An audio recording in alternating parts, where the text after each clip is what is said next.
쇠젓가락이요? 아, 그 불편하고 차가운 금속 젓가락 말씀하시는 건가요? 나무 젓가락도 있는데 왜 굳이 그런 걸 쓰는지 모르겠어요. 일본처럼 고급스러운 젓가락을 쓰면 될 텐데 말이죠. 게다가 그건 그냥 값싼 스테인리스로 만든 거 아닌가요? 위생적이라고는 하지만 차갑고 딱딱한 게 음식 맛을 망치는 것 같아요. 한국 음식도 김치 말고는 특별한 게 없잖아요. 그저 일본이나 중국 음식을 따라 한 것뿐이죠. 이 대화는 CNN 런던 지국 편집실에서 처음 나온 말이었어요. 이런 편견들을 어떻게 깨부수고 방송 직후 시청자들에게 엄청난 반응을 불러일으켰는지, 한 나라의 작은 식기가 이토록 깊은 문화적 의미를 담고 있다는 사실, 일주간의 특별 취재를 통해 발견한 놀라운 이야기, 한국의 쇠젓가락 문화를 취재한 CNN 런던 지국 수석 프로듀서의 특별한 이야기를 지금부터 시작하겠습니다. 구독과 좋아요 꾹 눌러주세요. 안녕하세요. 저는 CNN 런던 지국의 수석 프로듀서 사라 윌슨입니다. 15년차 베테랑 저널리스트로서 세계 각국의 다양한 이슈를 다뤄왔지만 제가 경험한 가장 특별한 취재를 여러분과 나누고 싶습니다. 이야기는 2023년 12월의 추운 겨울 아침에 시작됐어요. 저는 당시 세계 각국의 식문화를 다루는 다큐멘터리 시리즈를 기획하고 있었죠. 사실 제가 이 기획을 맡게 된 것은 제 특별한 배경 때문이었습니다. 주일미군이었던 아버지를 따라 어린 시절을 일본에서 보냈거든요. 도쿄 근교의 요코하마에서 보낸 10년은 제 인생에서 가장 소중한 시간이었답니다. 덕분에 아시아 문화에 대해서는 남다른 애정과 이해를 가지고 있었죠. 어머니는 종종 제가 반은 아시아인이라고 농담하실 정도였어요. 실제로 저는 서양인임에도 불구하고 젓가락질이 무척 능숙했고 일본 문화에 대해서는 전문가 수준의 지식을 갖추고 있었습니다. 그래서 CNN에서도 아시아 관련 기획은 주로 제가 맡아서 진행했죠. 그날도 평소처럼 편집실에서 기획안을 검토하고 있었어요. 창 밖으로는 런던의 차가운 겨울비가 내리고 있었습니다. 영국의 겨울은 언제나 우중충하고 습했죠. 이런 날씨 때문인지 따뜻한 아시아의 음식 문화가 더욱 그리워지곤 했어요. 점심시간이 되자 편집실 구석에서 조용히 도시락을 꺼내는 한 여성이 눈에 들어왔습니다. 제니 킴. 저희 사무실의 청소를 담당하는 한국계 이주민이었어요. 그녀는 항상 조용하고 겸손했지만 어딘가 당당한 기품이 느껴지는 사람이었죠. 어머, 그게 뭐죠? 저도 모르게 호기심 어린 질문이 튀어나왔습니다. 제니의 손에 들린 반짝이는 은색 젓가락이 시선을 사로잡았거든요. 일본에서 자란 저로서는 처음 보는 광경이었답니다. 햇빛에 반사된 은빛 젓가락은 마치 작은 예술품처럼 보였어요. 아, 이거요? 한국의 쇠젓가락이에요. 제니는 수줍은 미소를 지으며 대답했습니다. 하지만 제 눈에는 그 젓가락이 불편해 보였어요. 차가워 보이기도 했고 미끄러워 보이기도 했죠. 나무젓가락보다 미끄럽고 불편하지 않나요? 일본에서는 대부분 나무젓가락을 쓰는데 제 질문에 제니의 얼굴에 자부심 가득한 미소가 번졌죠. 평소의 조용한 모습과는 사뭇 달랐어요. 불편하지 않아요. 이건 우리의 5000년 역사와 자부심이에요. 한국인들은 어릴 때부터 쇠젓가락을 사용하며 자랍니다. 게다가 위생적이고 환경적으로도 더 좋죠. 한번 사용하면 평생 쓸 수 있으니까요. 그 순간 저는 제가 얼마나 편협한 시각을 가지고 있었는지 깨달았어요. 일본 문화에 대한 이해가 오히려 다른 아시아 문화를 판단하는 편견으로 작용했던 거죠. 더구나 제니의 말에는 분명 일리가 있었습니다. 일회용 나무젓가락의 환경 문제는 최근 들어 심각한 이슈로 대두되고 있었으니까요. 하지만 진짜 충격은 그날 오후 회의에서 왔습니다. 아시아 특집 기획회의였죠. 중국은 세계 경제를 좌우하는 강대국으로 일본은 독특한 문화와 전통을 가진 나라로 소개하자는 의견이 오갔어요. 그런데 한국에 대한 이야기가 나오자 분위기가 달라졌습니다. 한국은 간단히 다루고 넘어가죠. 어차피 일본 문화를 모방한 게 대부분 아닌가요? 최고 책임자인 마이크 톰슨의 말에 다른 동료들도 고개를 끄덕였어요. 맞아요. 완전 후진국 스타일이죠. 게다가 북한과 접경에 있어서 언제 전쟁이 날지도 모르는 위험한 나라잖아요. 동료들의 말은 계속 이어졌습니다. 삼성은 애플을 베끼고 현대차는 일본차를 모방했다는 식의 이야기들. 그들의 말 속에는 아시아에 대한 뿌리 깊은 편견과 무지가 고스란히 담겨 있었어요. 순간 제 귓가에 제니의 말이 울렸습니다. 5000년의 역사와 자부심, 그리고 제 안에서 무언가가 끓어오르는 것을 느꼈어요. 저는 비록 일본 문화에 익숙했지만 한국에 대해서는 거의 아는 것이 없었습니다. 하지만 이런 편견적인 시각이 옳지 않다는 것만은 직감적으로 알 수 있었죠. 잠깐만요. 저도 모르게 자리에서 벌떡 일어났습니다. 회의실의 모든 시선이 저에게 쏠렸죠. 심장이 빠르게 뛰었지만 제 목소리는 또렷했습니다. 제가 한국 특집을 맡고 싶습니다. 일주만 시간을 주세요. 우리가 얼마나 한국을 모르고 있는지 분명 우리가 놓치고 있는 무언가가 있을 거예요. 마이크는 빈정대듯 웃으며 말했습니다. 좋아요, 사라. 당신이 그토록 확신한다면 한번 다녀오죠. 어차피 발견할 건 없겠지만, 하지만 시청자들의 관심을 끌만한 내용이 없다면 당신의 판단력에 대해 다시 생각해봐야 할 거예요. 그렇게 제 특별한 여정이 시작됐어요. 당시만 해도 저는 몰랐습니다. 이 취재가 제 인생을 완전히 바꿔놓게 될 거라는 것을. 그리고 하나의 작은 쇠젓가락이 어떻게 한 나라의 정체성과 자부심을 담아낼 수 있는지를요. 그날 저녁 집으로 돌아가는 지하철에서 저는 휴대폰으로 한국행 비행기 표를 예매했습니다. 창밖으로 어둠이 내린 런던의 거리를 바라보며 제 마음속에는 이상한 설렘이 가득했어요. 14시간의 긴 비행 끝에 저는 인천국제공항에 도착했어요. 런던을 출발할 때만 해도 자신만만했던 마음과는 달리 낯선 한국의 공기는 차갑고 건조했습니다. 공항 도착장 창밖으로 보이는 하늘은 흐렸고 매서운 한파주의보가 발령됐다는 안내방송이 울리고 있었죠. 웰컴 투 코리아. 짐을 찾으며 혼잣말처럼 중얼거렸습니다. 도쿄에서의 추억이 가득했던 저에게 서울은 왠지 모르게 낯설고 차가운 도시처럼 느껴졌어요. 일단 식사부터 해야겠어요. 심한 시차와 긴 비행으로 지친 몸을 이끌고 공항 한식당을 찾았습니다. 메뉴판을 보니 코리안 트러디셔널 비프 수프이라고 적혀 있었어요. 설렁탕이라고 하더군요. 따뜻한 국물이 생각보다 좋아 보여서 주문했습니다. 그런데 이게 웬일일까요?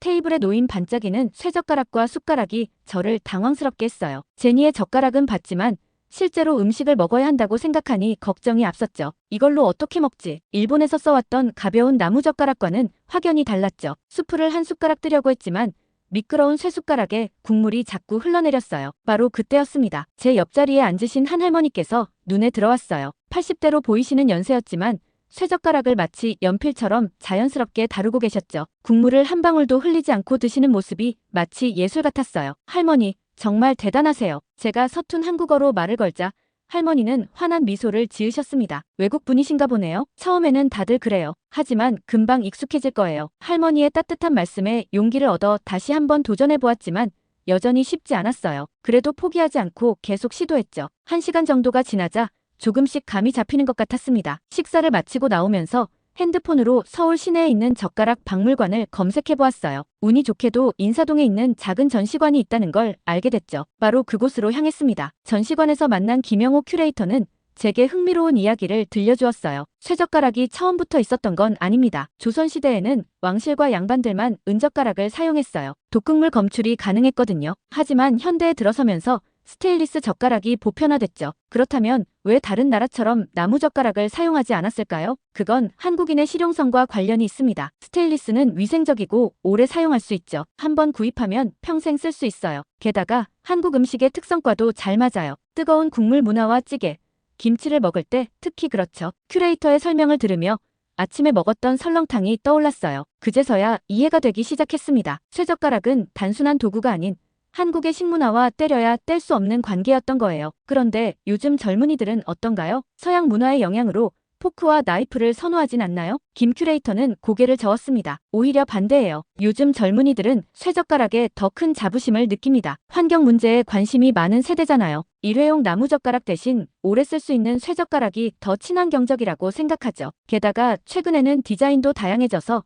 젊은이들의 취향을 저격하고 있어요. 그의 말을 듣고 있자니 CNN 편집실에서 들었던 후진국 스타일이라는 말이 얼마나 무지한 것이었는지 깨달을 수 있었습니다. 오히려 한국의 쇠젓가락은 전통과 현대, 실용성과 환경보호가 조화를 이룬 혁신적인 도구였던 거죠.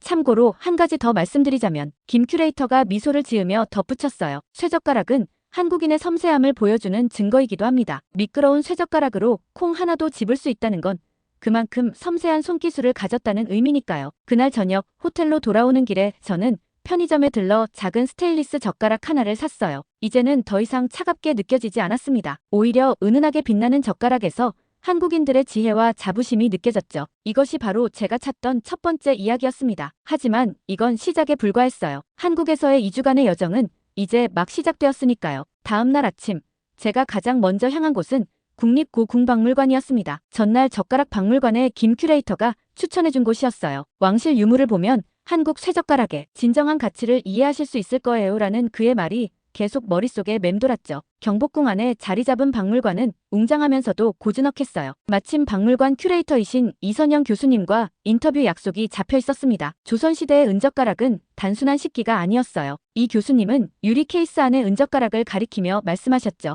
이것은 권력과 안전의 상징이었습니다. 눈앞에 놓인 은젓가락은 제가 어제 본 스테인레스 젓가락과는 차원이 달랐어요. 정교한 문양이 새겨져 있었고 은은한 광택이 마치 달빛처럼 아름다웠습니다. 왕실에서는 왜 하필 은을 사용했을까요? 은은 독성 물질과 반응하면 색이 변하는 특성이 있어요. 왕의 수라상에 독이 들어있다면 은젓가락이 검게 변하면서 이를 알려주었죠. 당시에는 최고의 보안 시스템이었던 셈이에요. 그 말씀을 듣는 순간 저는 깊은 통찰을 얻을 수 있었어요. 쇠젓가락은 단순한 식사 도구가 아닌 생존을 위한 혁신적인 도구였던 거죠. 그렇다면 일반 백성들은 어떤 젓가락을 사용했나요? 대부분 나무 젓가락을 썼죠. 하지만 양반들은 점차 금속 젓가락을 선호하기 시작했어요. 은이 아니더라도 노쇠나 황동으로 만든 젓가락을 사용했습니다. 이는 일종의 신분 상징이었어요. 이 교수님은 조선시대 양반가의 상차림을 재현해 놓은 전시를 보여주셨어요. 반짝이는 쇠젓가락이 놓인 상차림은 분명 품격이 있어 보였습니다. 특히 흥미로운 건 혼수품으로 금속 수저와 젓가락을 꼭 챙겼다는 거예요. 신부가 양반가의 며느리로 들어갈 때 은이나 노쇠로 만든 수저와 젓가락은 필수였죠. 이는 그 가문의 위세를 보여주는 동시에 신부의 격을 나타내는 상징이기도 했습니다. 그런데 어떻게 이런 문화가 현대의 스테인레스 젓가락으로 이어졌을까요? 이 교수님은 의미심장한 미소를 지으셨어요. 그건 한국인들의 독특한 정서와 관련이 있습니다. 한국인들은 예로부터 금속을 고급스럽고 품격 있는 소재로 여겼어요. 스테인레스가 대중화되면서 이런 정서가 자연스럽게 이어진 거죠. 특히 인상 깊었던 건 조선시대 의궤에 기록된 내용이었어요. 임금님의 수저와 젓가락은 매년 정기적으로 새로 제작했다고 합니다. 그만큼 식기의 청결과 품격을 중요하게 여겼다는 뜻이죠. 현대 한국인들이 스테인레스 젓가락에 자부심을 갖는 것도 이런 역사적 맥락에서 이해할 수 있어요. 그들에게 금속 젓가락은 단순한 도구가 아닌 문화적 자존심이자 정체성의 일부인 거죠. 인터뷰를 마치며 이 교수님은 특별히 보관실로 저를 안내해 주셨어요. 그곳에는 고종 황제가 사용했던 마지막 은젓가락이 보관되어 있었습니다. 보세요. 이 젓가락에 새겨진 용 문양을 당시 최고의 장인이 몇 달에 걸쳐 작업했다고 합니다. 이것은 단순한 식기가 아닌 예술품이자 그 시대의 최첨단 기술이 집약된 결정체였어요. 그 순간 제 머릿속에서 퍼즐 조각이 맞춰지는 것 같았어요. 한국인들이 왜 금속 젓가락을 고수하는지, 그리고 그것이 왜 단순한 고집이 아닌지를 이해할 수 있었죠. 박물관을 나서며 저는 제 가방에서 어제 산 스테인레스 젓가락을 꺼내보았어요. 이제 이 차가운 금속은 전혀 다르게 느껴졌습니다. 이것은 수천 년의 역사와 문화가 현대적으로 재해석된 결과물이었고 한국인들의 자부심이 고스란히 담긴 유산이었던 거예요. 고궁박물관에서 발견한 한국 젓가락의 역사적 의미는 저를 더 깊은 취재로 이끌었어요. 다음 행선지는 부산이었습니다. 한국 최대의 스테인레스 젓가락 제조업체인 한국철기가 있는 곳이죠. KTX를 타고 부산으로 향하는 동안 이 교수님이 들려주신 말씀이 계속 머릿속을 맴돌았어요. 한국의 금속 젓가락 문화는 수천 년의 역사를 가졌지만 현대적 변화는 전쟁 이후부터였죠. 부산역에 도착해 공장으로 향하는 길, 창밖으로 보이는 항구의 모습은 마치 시간 여행을 하는 것 같았어요. 70년 전 이곳은 한국 전쟁 피난민들의 마지막 피난처였다고 합니다. 어서 오세요. 한국철기의 회장님이신 박종호 회장님이 저를 반갑게 맞아주셨어요. 그의 나이는 80이 넘어 보였지만 눈빛만은 젊은이처럼 반짝였죠. 우리 공장의 시작은 1953년으로 거슬러 올라갑니다. 박 회장님은 오래된 흑백 사진 한 장을 꺼내 보이셨어요. 바로 이 자리에서 시작됐죠. 그때는 공장이라기보다 작은 대장간에 불과했습니다. 사진 속에는 허름한 건물 앞에서 포탄 껍데기를 들고 있는 젊은 남자가 있었어요. 바로 박 회장님의 아버님이었죠. 전쟁이 끝나고 부산 곳곳에는 수많은 포탄 파편이 널려 있었어요. 대부분의 사람들은 이것을 쓸모없는 전쟁의 잔해로만 봤죠. 하지만 아버지는 달랐습니다. 이 고품질 스테인리스를 재활용할 수 있다고 생각하셨어요. 그래서 젓가락을 만들기 시작하신 건가요? 처음에는 단순히 생존을 위한 선택이었어요. 하지만 점차 수요가 늘어나기 시작했죠. 왜냐하면 포탄에 쓰인 스테인리스가 최고급 소재였거든요. 녹이 슬지 않고 튼튼하고 위생적이었습니다. 공장 내부로 들어서자 현대식 자동화 설비들이 가동되고 있었어요. 하지만 한쪽에서는 여전히 장인들이 수작업으로 젓가락을 다듬고 있었죠. 우리는 아직도 일부 제품은 수작업으로 만듭니다. 기계가 따라할 수 없는 섬세함이 있거든요. 특히 젓가락의 끝부분은 장인의 손길이 꼭 필요합니다. 박 회장님은 제작 과정 하나하나를 설명해 주셨어요. 원자재 선택부터 성형, 연마, 광택 처리까지 한 벌의 젓가락이 완성되기까지 수십 번의 공정이 필요했습니다. 1950년대만 해도 스테인리스 젓가락은 사치품이었어요. 하지만 60년대 들어서면서 상황이 바뀌기 시작했죠. 한국 경제가 성장하면서 중산층이 늘어났고 위생적이고 고급스러운 스테인리스 젓가락은 필수품이 됐습니다. 특히 인상적이었던 건 공장 한켠에 마련된 작은 전시관이었어요. 그곳에는 지난 70년간 만들어진 다양한 젓가락들이 전시되어 있었습니다. 보세요. 이 젓가락들의 변화를 초기에는 투박했지만 점차 세련되어졌죠. 이건 단순한 제품의 진화가 아닙니다. 한국인들의 생활 수준과 미적 감각이 높아진 증거이기도 해요. 박 회장님의 말씀은 계속되었어요. 많은 사람들이 묻습니다. 왜 아직도 금속 젓가락을 고집하냐고. 하지만 이건 고집이 아닙니다. 전쟁의 상처를 이겨내고 새로운 문화를 만들어낸 우리의 자부심이죠. 그의 말을 들으며 저는 문득 깨달았어요. 한국의 스테인리스 젓가락은 단순한 식기가 아니었습니다. 그것은 전쟁의 폐허 속에서 희망을 발견하고 시련을 기회로 바꾼 한국인들의 이야기였던 거예요. 공장을 나서며 박 회장님은 제게 특별히 제작된 젓가락 한 벌을 선물해 주셨어요. 손잡이에는 작은 무궁화 문양이 새겨져 있었죠. 이 젓가락에는 우리의 역사가 담겨 있습니다. 전쟁의 상처를 딛고 일어선 의지, 끊임없는 혁신을 추구한 장인 정신, 그리고 더 나은 미래를 향한 희망까지. 그날 저녁 호텔로 돌아와 박 회장님이 주신 젓가락을 바라보며 생각에 잠겼어요. 이제는 알 것 같았습니다. 왜 한국인들이 이 차가운 쇠젓가락에 그토록 특별한 애정을 갖는지를. 그것은 단순한 전통의 고수가 아닌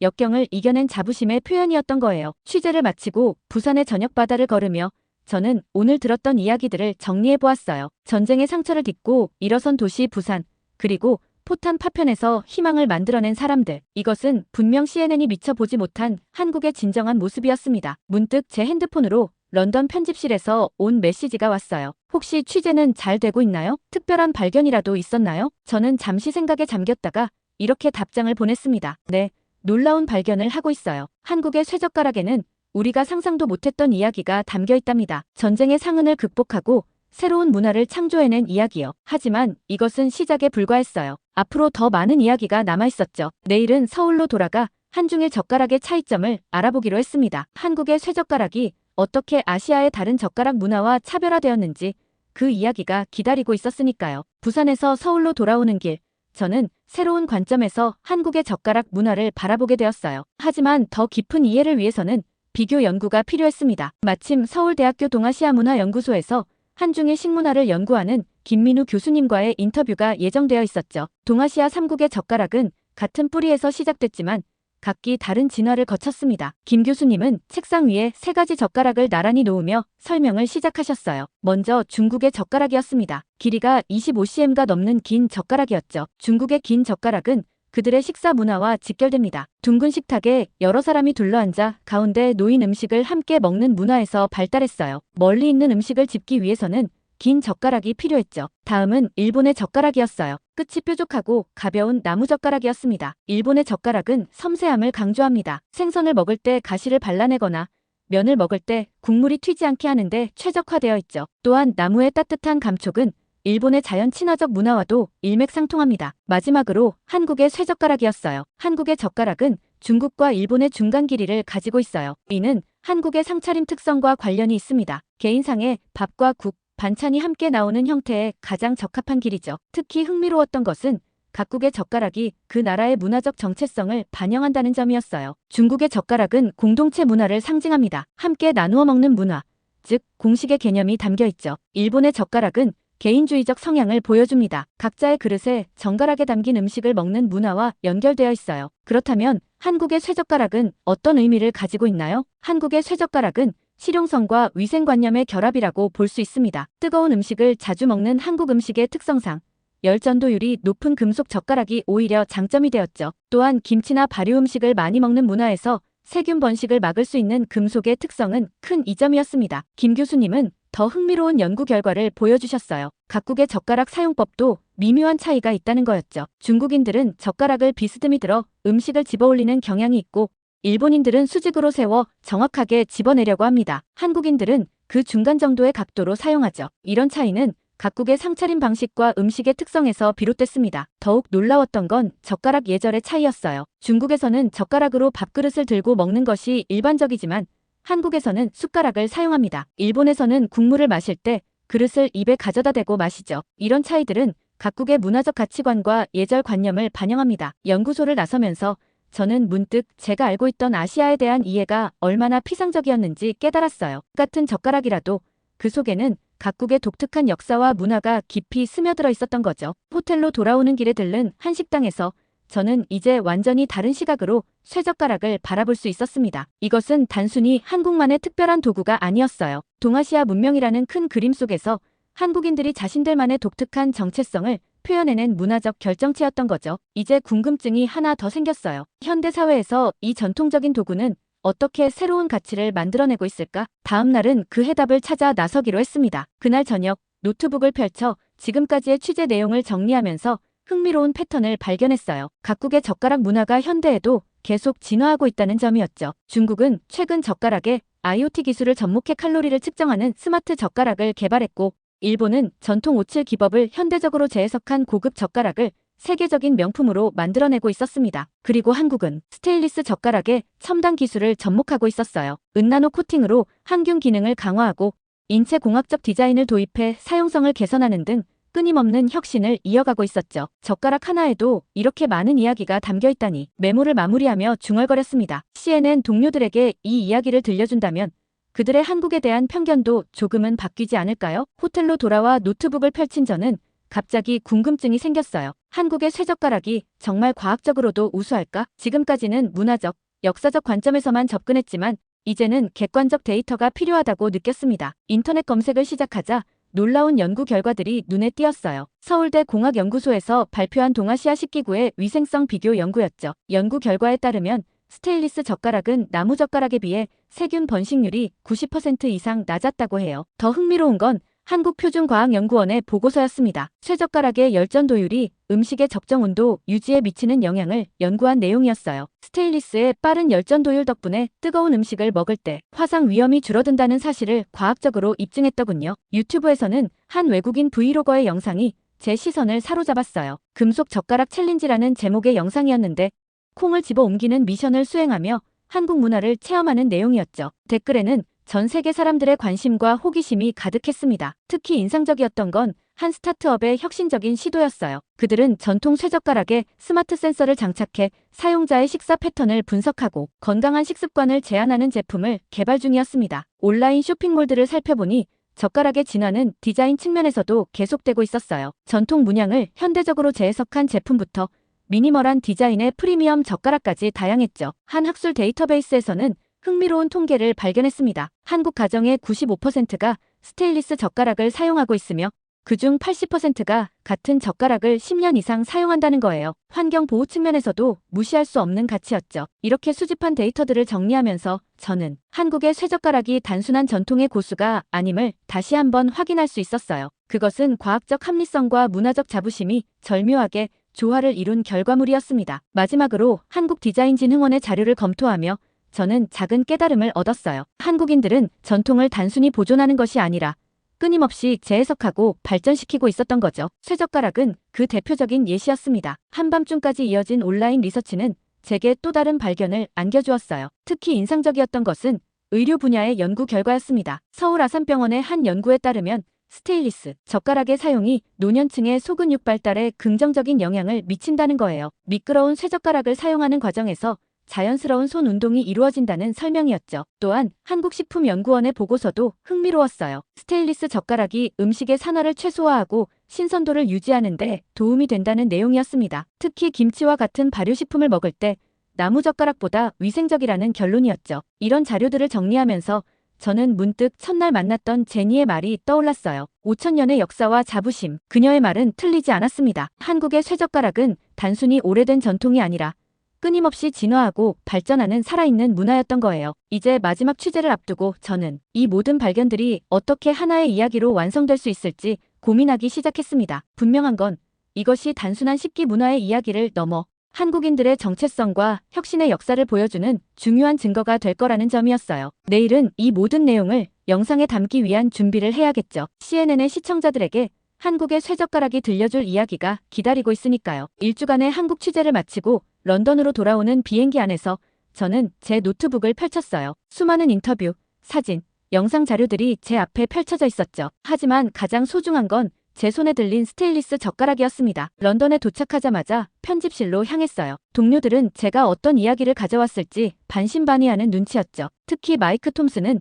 여전히 회의적인 표정이었습니다. 자, 보여주세요. 사라, 당신이 발견한 그 대단한 이야기를요. 저는 차분히 프레젠테이션을 시작했어요. 첫 화면에는 제가 인천공항 한 식당에서 찍은 80대 할머니의 사진이 떴습니다. 이것은 단순한 식사 도구의 이야기가 아닙니다. 이것은 한 민족의 역사이자 자부심이고 미래를 향한 혁신의 이야기입니다. 순간 회의실이 조용해졌어요. 저는 차근차근 제가 발견한 이야기들을 풀어냈습니다. 조선시대 왕실의 은젓가락부터 전쟁의 상처를 딛고 일어선 스테인리스 산업의 이야기, 그리고 현대적 혁신까지. 놀랍지 않나요? 우리가 후진국 스타일이라고 폄하했던 그 쇠젓가락에는 이토록 깊은 의미가 담겨 있었던 겁니다. 마이크의 표정이 조금씩 변하기 시작했어요. 다른 동료들의 눈빛도 달라졌죠. 더 놀라운 건 이게 끝이 아니라는 겁니다. 저는 최신 기술이 접목된 스마트 젓가락과 환경 보호 측면의 데이터를 보여주었어요. 한국인들은 전통을 단순히 보존하는 것이 아니라 끊임없이 발전시키고 있어요. 특집 방송이 나간 후 반응은 폭발적이었습니다. 시청자들의 댓글이 쏟아졌어요. 한국의 젓가락 하나에 이런 깊은 문화가 있다니 이제야 이해가 됩니다. 왜 한국인들이 그토록 자부심을 가지는지, 우리가 얼마나 편협한 시각을 가지고 있었는지 깨닫게 되네요. 특히 감동적이었던 건 제니의 반응이었어요. 그녀는 눈물을 글썽이며 저를 찾아왔습니다. 정말 감사합니다, 사라. 우리의 이야기를 이렇게 아름답게 전해주셔서. 이 특집 방송은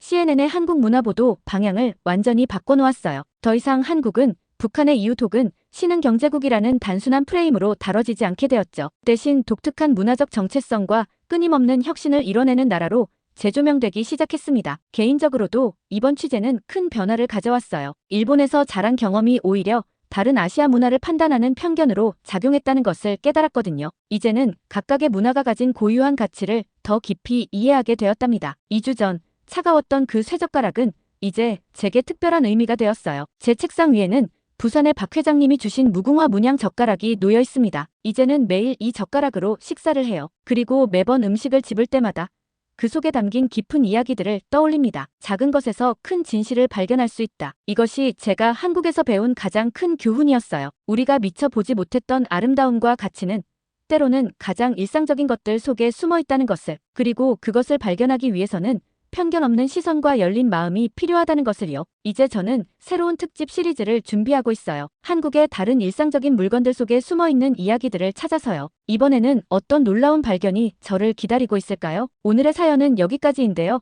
영국 CNN 프로듀서 사라 윌슨님의 감동적인 사연 감사하며 앞으로도 응원하겠습니다. 구독과 좋아요 감사드리며 다음 영상으로 찾아뵙겠습니다.